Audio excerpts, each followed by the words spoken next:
사랑합니다. 경외라는 단어의 의미는 무엇일까요?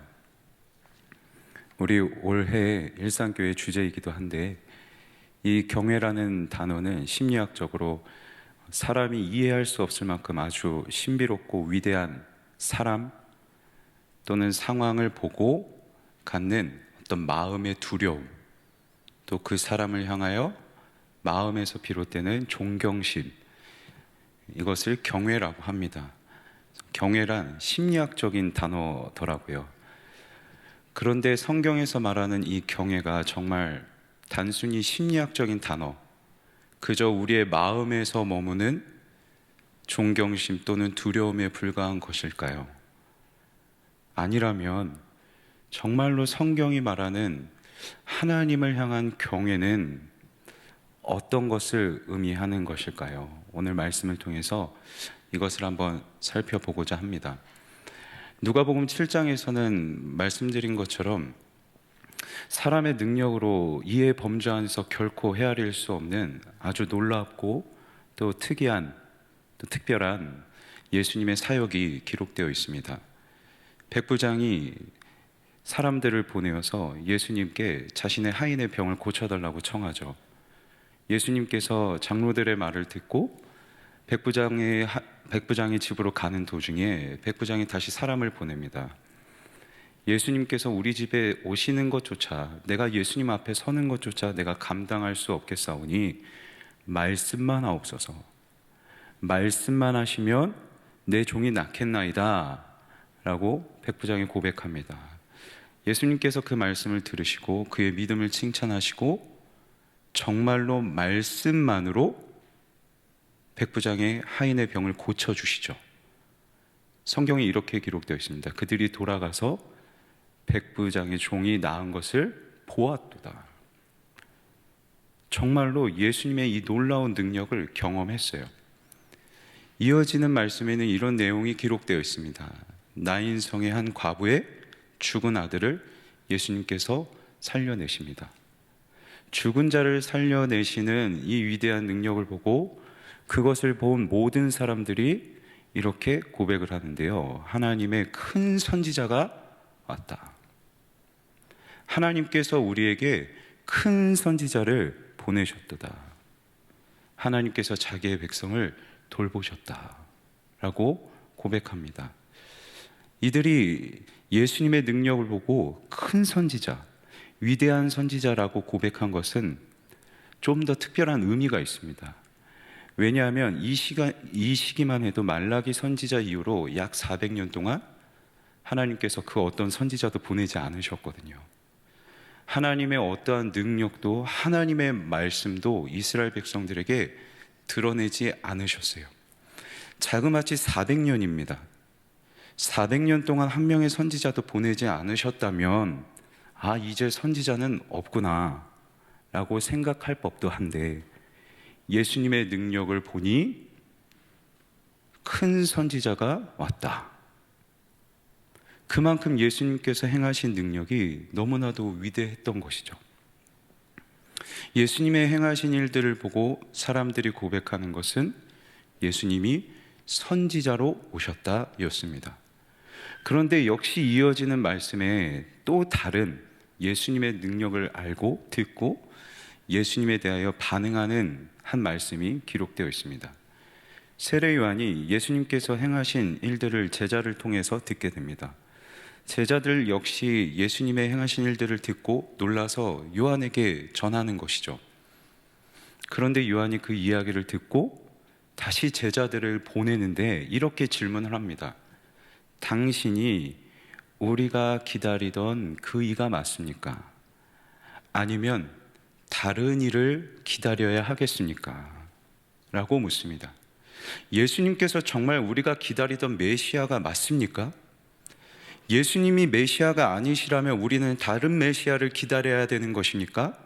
라고 세례 요한이 질문하고 있는 것이죠. 그도 그럴 것이 당시 세례 요한뿐만 아니라 많은 유대인들은 메시아에 대해서 이런 생각을 가지고 있었습니다. 아주 강력한 군사적 제왕적 메시아가 이 땅에 와서 로마의 지배로부터 받고 있는 우리 유대를 구하고 옛 다윗의 시대의 영광을 되찾아 줄 것이다. 이게 세례 요한과 유대인들이 기대했던 메시아였습니다. 그런데 제자를 통해서 예수님의 행보를, 행하신 일들을 계속 듣는데 내가 알고 있고 기대하고 있던 메시아가 아닌 거예요. 그래서 예수님께 정말 당신이 우리가 기다리던 그 메시아가 맞습니까?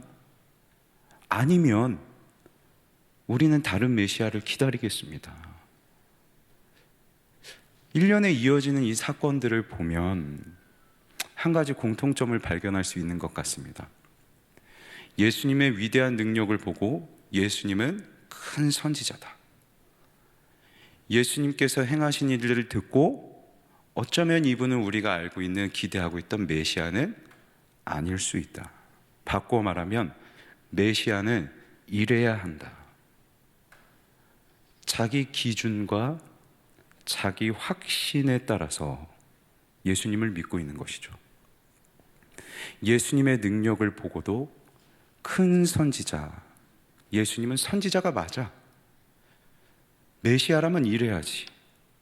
그런데 예수님은 어쩌면 메시아가 아닐 수도 있겠다. 자기가 기대하고 자기 기준을 세우고 그리고 자기 확신. 내 말이 맞다. 내가 가지고 있는 나의 생각이 확실하다. 이 자기 확신에 똘똘 갇혀서 예수님을 판단하고 있는 것이죠. 그런데 어쩌면 이게 우리의 믿음일 수도 있습니다. 이 말씀 앞에서 저와 여러분은 이 밤에 저와 여러분의 믿음을 다시 한번 돌이켜 볼 필요가 있습니다. 어쩌면 우리도 역시 예수님을 믿고 있다고 하지만 예수님을 판단하고 있는 나의 기준, 내 경험, 내 지식, 또 내 확신, 이것을 믿음으로 혼동하고 있을지도 모릅니다. 예배는 이래야지.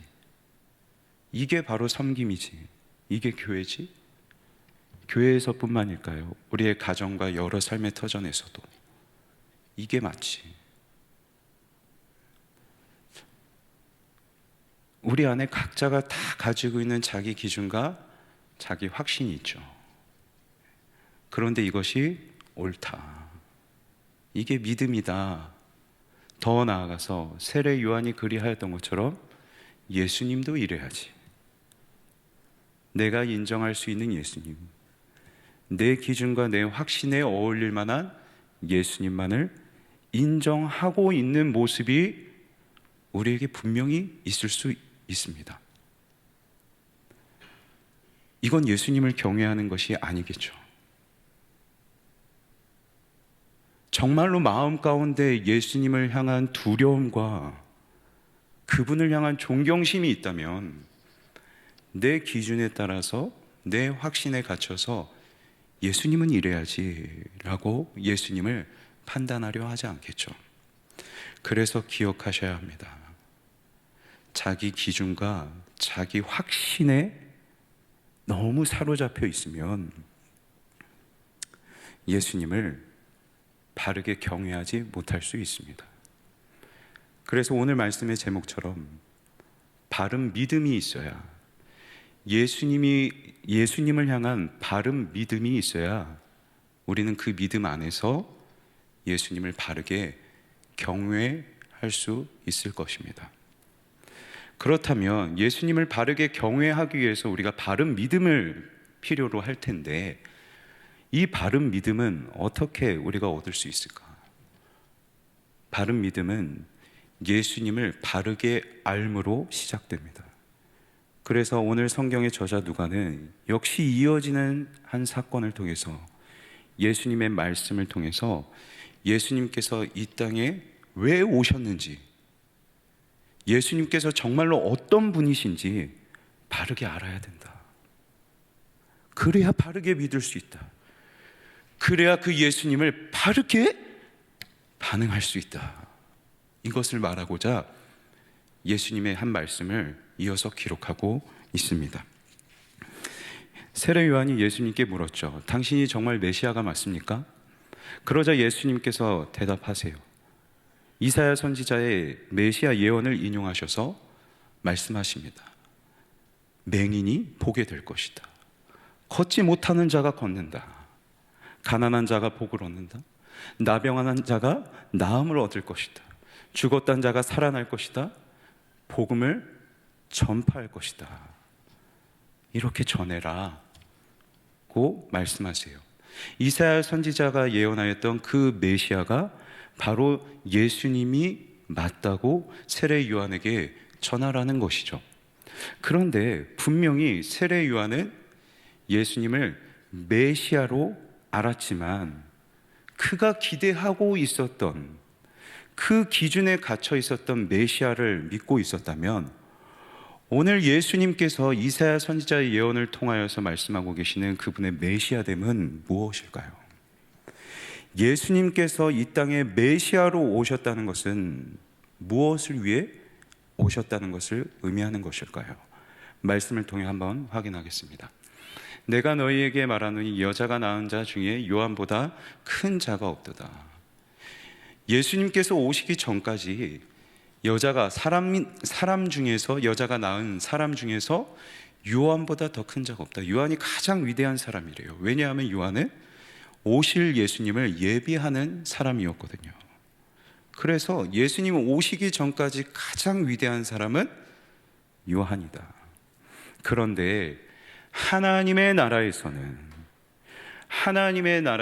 극히 작은 자라도 그보다 크니라 하시니, 하나님의 나라에서는 극히 작은 자가 가장 위대한 세례 요한보다도 더 위대한 사람이 된대요. 누군가 경쟁해서 어떤 사람을 뛰어넘는다, 이런 의미는 아닙니다.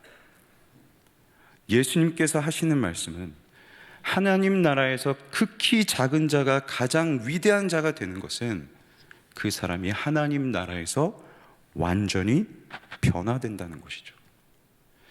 가장 작은 자가 가장 위대한 자로 변화되는 새로운 변화, 거듭나는 것, 이게 하나님 나라에서 시작되는데 그 하나님 나라는 언제 임하느냐?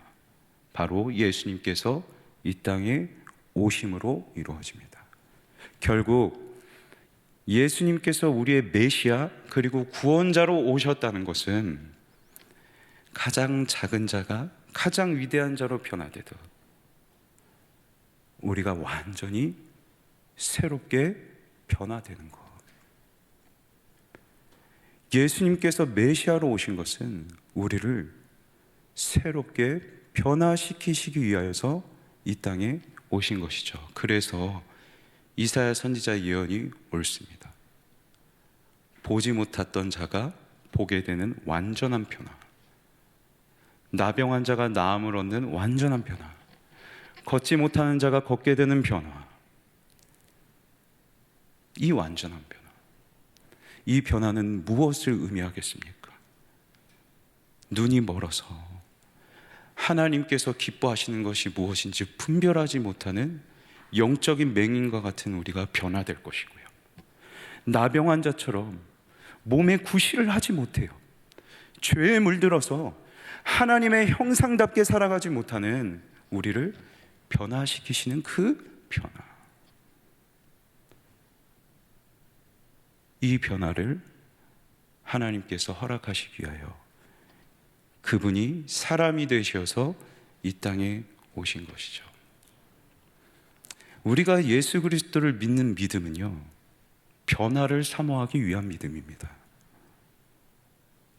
오늘 말씀 앞에서 우리 마음 가운데 진실로 예수님께서 십자가로 이루시고 우리에게 약속하시는 이 변화, 하나님께 합당한 자로 변화되는 그 새로운 변화를 우리의 일상에서 날마다 사모하고 있는가? 십자가에서 몸을 찢으시고 우리와 함께 죽으시고 그가 다시 사심으로 우리도 다시 살아나게 하시는 그 놀라운 변화를, 그 십자가의 사건을 날마다 오늘 우리 이 시간으로 끌고 와서 우리의 매일의 일상에서 이 변화, 이 은혜를 사모하고 있는가? 정말로 하나님께서 약속하신 이 변화를 사모하고 있다면 예수님을 메시아로 바르게 알고 나를 변화시키시는 분임을 바르게 믿고 있다면 그 사람이 이제 그 메시아 앞에서 무엇을 해야 하겠습니까? 그 사람이 할 수 있는 것은 무엇일까요? 말씀을 통해 한번 확인하겠습니다. 사랑하는 자들아, 우리가 지금은 하나님의 자녀라. 죄의 자녀였던 우리를 하나님의 자녀로 신분을 바꿔주셨어요. 이제 우리는 더 이상 옛 사람, 옛 죄인의 자녀가 아니에요. 하나님의 자녀로 신분을 바꿔주셨어요. 그런데 신분만 바꿔주신 것이 아닙니다. 장래에 어떻게 될지는 아직 나타나지 아니하였으나 그가 나타나시면 우리가 그와 같을 줄을 아는 것은, 예수님께서 우리를 하나님의 자녀로 신분을 바꿔주셨고, 신분만 바꿔주신 것이 아니라 정말로 하나님의 자녀답게 우리를 변화시켜 주시는 것이죠.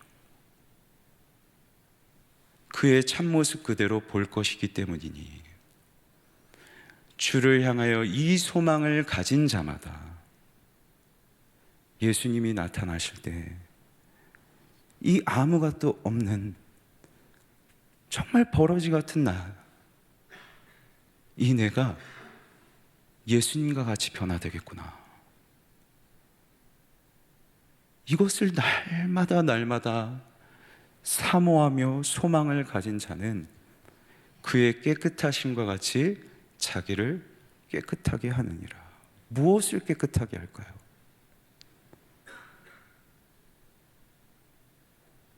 내가 오라. 이게 믿음이지. 하는 내 기준, 내 확신, 이거를 비워두는 겁니다. 변화를 진실로 소망하는 사람은 내 것이 틀렸음을 먼저 인정할 줄 알겠죠. 지금까지의 내 삶과 내 지식과 내 경험과 내 지혜가 틀렸음을 인정해야 이런 나를 변화시킬 예수님을 내 마음 가운데 온전히 모시지 않겠습니까? 그래서 세례 요한이 예수님께서 오실 날을 예배하며 하나님 나라가 도래하였다, 천국이 임하였다라고 하며 사람들에게 외쳤던 그 한마디, 회개하라. 회개는 변화를 사모하는 것입니다. 회개하라.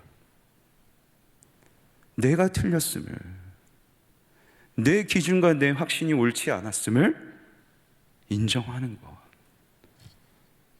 이것이 회개고, 그리고 저는 이것이 예수님이 어떤 분이신지를 바르게 알고 또 그분을 바르게 믿는 사람이 할 수 있는 바른 경외라고 생각합니다. 경외는 그저 마음속으로만 두려워하고 마음속으로만 하나님을 존경하는 것이 아니라 하나님이 옳으심을 인정하며 그 앞에서 나는 틀렸음을 아는 것, 그래서 하나님 앞에서 내 기준과 내 확신을 다 내려놓아 가는 것, 이것이 여호와 하나님을 진실로 경외하는 것이겠죠. 회개하라, 천국이 가까웠다, 세례 요한이 외칩니다. 그런데 이 외침을 듣는 사람들은 두 가지의 반응으로 나뉘게 됩니다. 말씀 앞에서 누구나 한 가지의 반응을 행하지 않아요. 그래서 두렵습니다. 말씀은 하나인데요, 하나님도 한 분이시고 성령도 하나고 주도 하나고 그분의 말씀도 하나인데 그 말씀 앞에 서는 사람의 반응은 나뉘어요. 그래서 우리는 두려워하는 마음으로 말씀이신 그 하나님 앞에 내가 어떤 반응을 취하고 있는지 날마다 돌이켜 봐야겠죠. 그 두 가지의 반응이 어떤지를 한번 보실까요? 말씀을 통해 확인하시죠. 모든 백성과 세리들은 지극히 가장 낮은 자 아닙니까? 모든 백성과 세리들은 이미 요한의 세례를 받은지라. 이 말씀을 듣고 하나님을 의롭다 하되, 하나님을 의롭다고 고백하는 것은 하나님이 옳다는 것입니다. 하나님이 옳았습니다 라고 인정하는 것입니다. 정말로 지극히 낮은 자인 모든 백성과 그 죄인 세리들은 내 것이 틀렸음을 알고 예수님을 받아들이고, 그리고 하나님이 옳습니다 라고 인정하고 있죠. 그런데 어쩌면 이 시대에 지극히 가장 위대한 자라 할 수 있는 바리새인과 율법교사들은 그의 세례를 받지 아니하므로 세례받기를 거부해요. 회개하기를 거부해요. 자기 기준과 자기 확신을 내려놓기를 거부합니다. 그들 자신을 위한 하나님의 뜻을 저버리니라. 특별히 여기서 저버렸다라는 단어 앞에는 한글 성경에서는 해석되지 않은 한 가지 단어가 있는데 스스로라는 단어입니다. 어떤 외부적인 환경과 강압과 핍박에 의해서 하나님의 뜻을 저버린 것이 아니에요. 그들이 회개하지 않고 자기 기준과 자기 확신을 꺾지 않은 것은 그들 스스로의 의지였습니다. 왜요? 내 기준을 지켜야 되겠거든요. 지금 내 믿음에 대한 나의 확신이 있거든요. 내 기준, 내 확신을 지켜서 이 기득권을 지켜야 됐기에, 그래서 하나님의 뜻을 저버리는 거죠. 경외와 자꾸 반대되는 행보를 보이고 있지 않습니까? 요 하나님을 경외해야 하는데 경외하는 것이 아니라 오히려 반대, 우리가 경외해야 할 그 하나님의 뜻을 저버리고 있는 것이죠.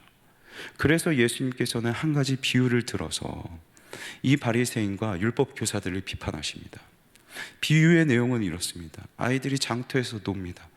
그런데 어떤 아이들이 야, 우리는 이렇게 너희를 위하여 피리를 불고 있는데 왜 너희는 춤을 추고 있지 않니?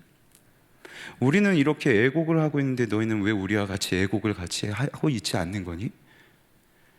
너도 내가 하고 있는 거 그대로 좀 따라해 주면 안 되겠니? 나는 이걸 하고 있는데 왜 나에게 맞춰주질 않고 있는 거니? 자기 기준에 맞게끔 행동해 달라고 떼쓰고 있는 거죠. 이게 바리새인과 율법 교사들의 모습이라는 것이에요. 바리새인과 율법 교사들은 예수님이 그들이 피리를 불면 춤을 춰주기를 원했고, 그들이 애곡하면 예수님도 같이 울어주기를 원했어요. 예수님도 요한도 자기들이 정해놓은 그 기준에 따라서 가르치고 움직여주길 원했던 것이죠. 그런데 예수님이 세례 요한도 그들이 정해놓은 기준과 그들의 확신과 맞지 않게끔 가르치고 사역을 하시니까 또 이렇게 비판합니다. 세례 요한이 떡과 포도주를 마시지 않자 얘 귀신 들렸다. 반대로 예수님은 떡과 포도주를 드시자 이 사람 먹을 것을 탐한다, 포도주에 중독이 됐다 하면서 또 예수님을 비난해요. 먹어도 비난하고 먹지 않아도 비난합니다. 기준이 뭔가요?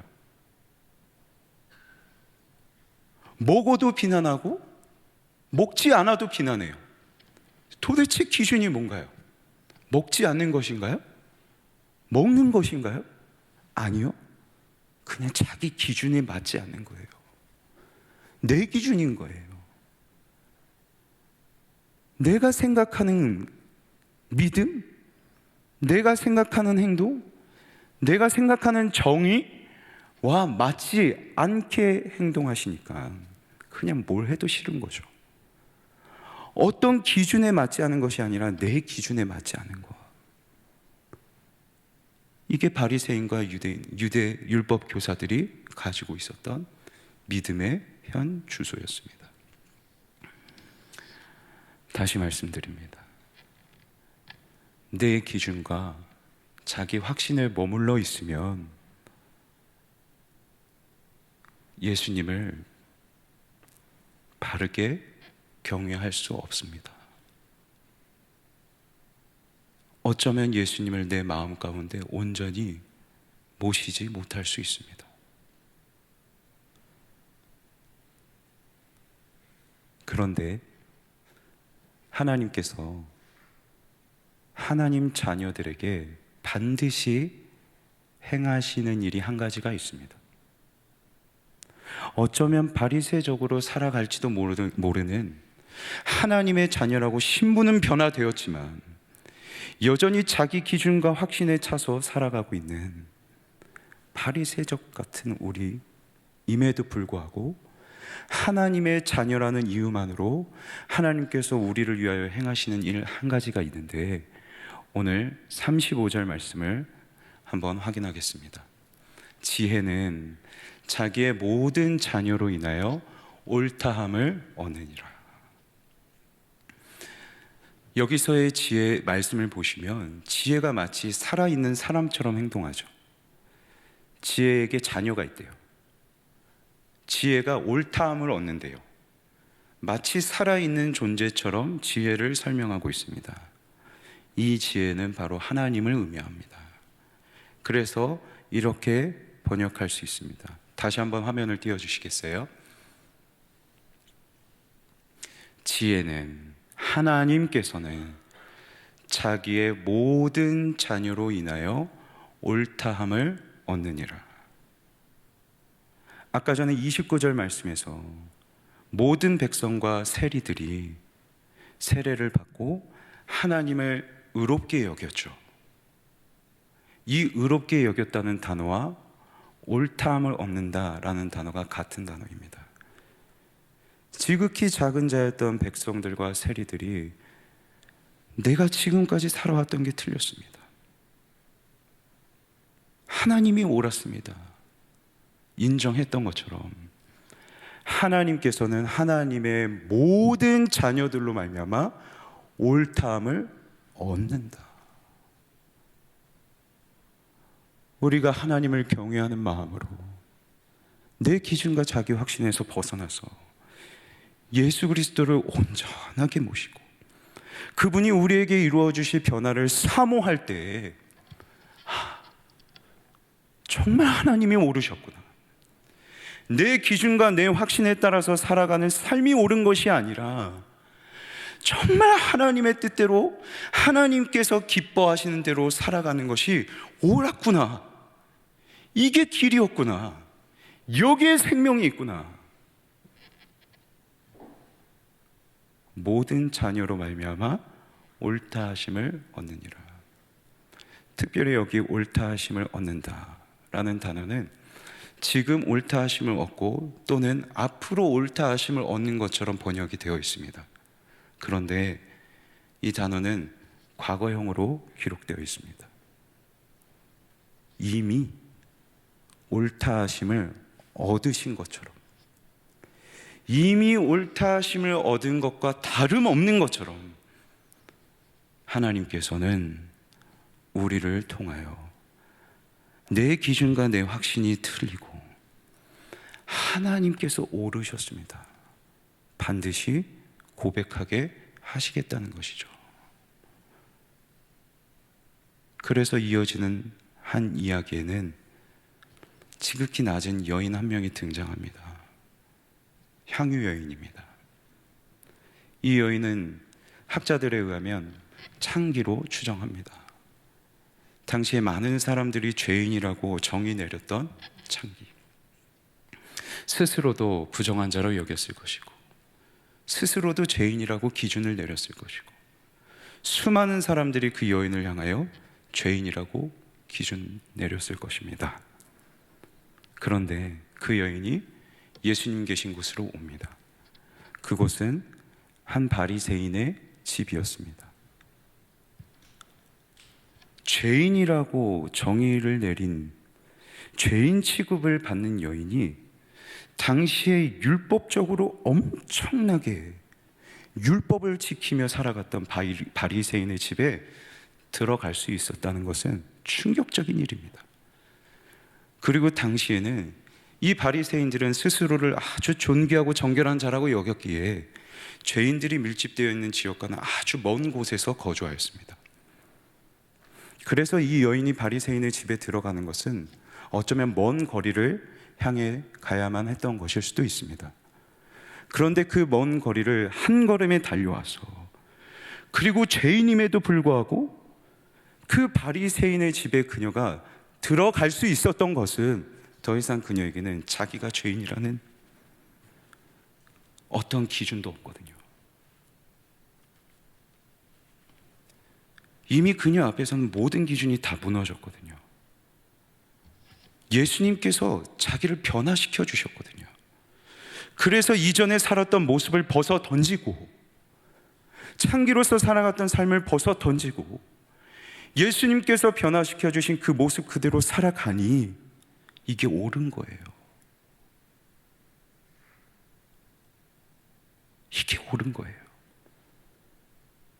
이걸 깨닫게 되니까 너무나도 기쁘고 감사해서 그 먼 길을, 그리고 감히 들어갈 수 없었던 그 집을 성큼 들어가서 예수님 앞에 무릎 꿇고 그의 발에 입을 맞추죠. 반복해서 입을 맞춥니다. 왜요? 너무나도 감사하니까요.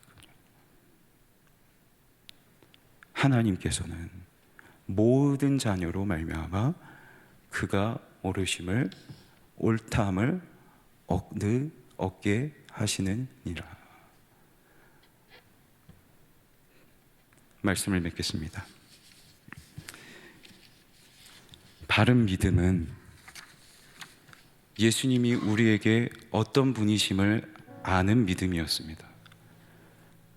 바른 믿음은 예수님은 우리를 변화시켜 주시기 위해서 오신 메시아이심을 믿는 것. 그분을 바르게 알고 있다면, 그분을 바르게 믿고 있다면, 그 바른 믿음에서 비롯된 바른 경외는 날 변화시키실 예수님 앞에 내 변화를 방해하는 내 기준과 내 확신을 내려놓는 것이겠죠. 그런데 여러분, 우리가 마지막에 살펴봤던 말씀처럼 하나님께서는 반드시 하나님이 옳으셨음을 우리를 통해 고백하실 것입니다. 내 기준과 내 확신이 틀렸음을 인정하게 하실 것입니다. 그러니 오늘 반드시 우리를 그렇게 변화시키실 하나님 앞에서, 오늘 우리 말씀 앞에서, 우리가 받은 이 말씀 앞에서 오늘 우리가 기도해야 될 것은 무엇이겠습니까?